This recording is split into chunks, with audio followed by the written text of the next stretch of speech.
way updates work is you go in and you update it. When it's done, you get this description of what all is in the update. So for example, this is 2020.12, which I just got. I've been waiting on it, and we've actually just gotten Dashcam Viewer. Dashcam Viewer is something that I've spoke about that I thought would come, a future update. It's now actually come, and so I'll show you that. You have to be in park. The car's in drive. You'll continue to save the clip by tapping the icon. So there's a new way of tapping it. You can see the Sentry mode button up here. It's a little different. Also, it looks like there's also something for out of order supercharging stalls.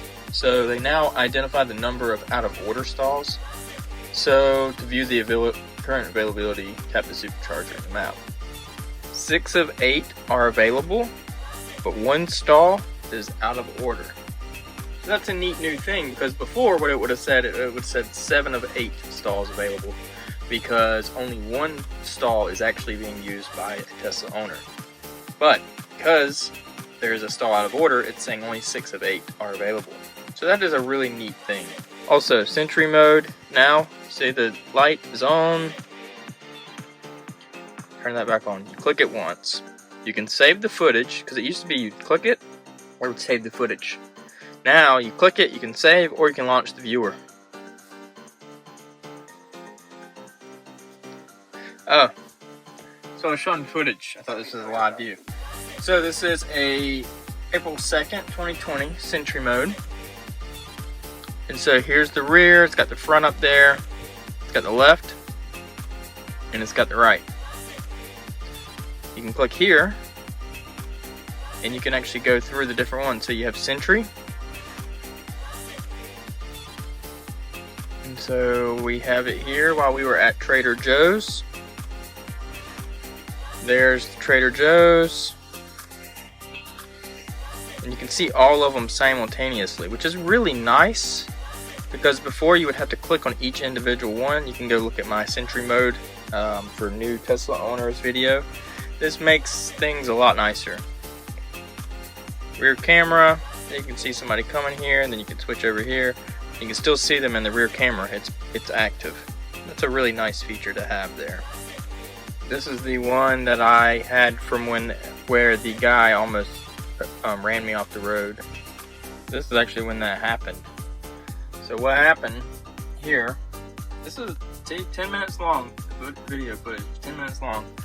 This is where the guy almost ran me off the road. If you're watching. So having this is kind of nice, because you can see all the different ones. Watch, this guy's gonna jerk in front of me. That's actually a really good view. Better than the one that was showed in my video. And then you have all videos, which is including your you know, latest. Oh no, I guess it's just Sentry and Dashcam put together.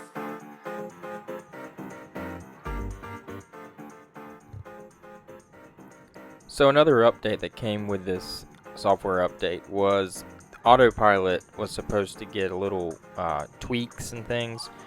So some people experienced improvement with Autopilot, and some people did not.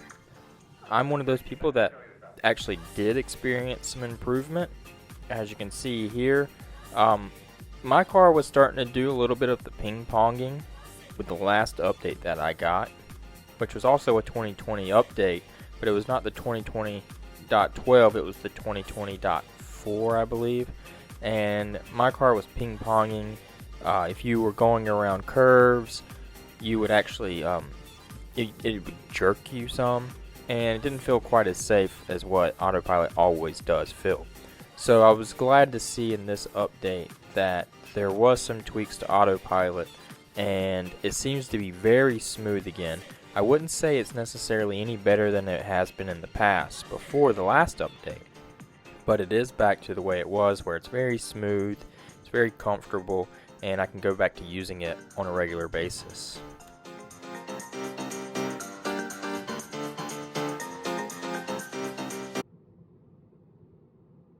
So Stadia on a Tesla Model 3.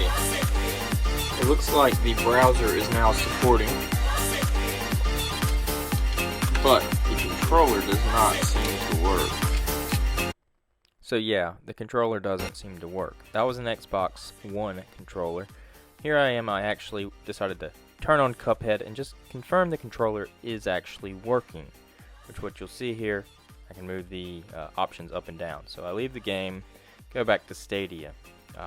One of the reasons I wanted this was so that I could play Grid, a racing game, on my Tesla screen.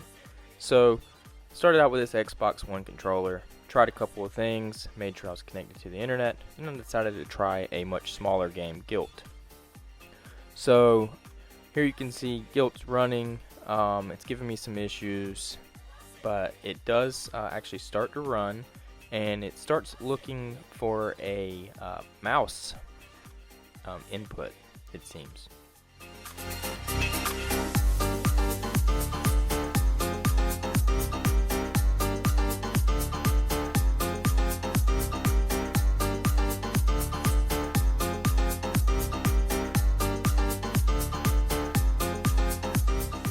So here you can see the game actually starts running, get enough signal and everything, and it's looking for a mouse input, and it's wanting me basically to click somewhere on the screen with a mouse. I'm clicking buttons with the controller, I'm moving the joysticks and everything, nothing's happening, so we're basically stuck.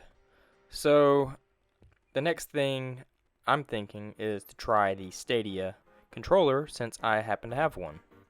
I am going to go grab my Stadia one though, real quick. And we will try it. So now I've gotten the Stadia controller, as you can see there, and I click play on the game to get it to, attempt to play it. It does have an option for wireless controller up at the top right, which would work with the Stadia controller, but that option is not yet available, and when you click on the top right, you'll actually see that it's not available. Now, right now, it still thinks I need a mouse input, so I'm clicking buttons, as you can see here, and nothing's happening. So that's all I wanted to show here in this real quick. Thanks for watching. I hope you enjoyed the episode, and please leave a like and subscribe, and we'll see you next time.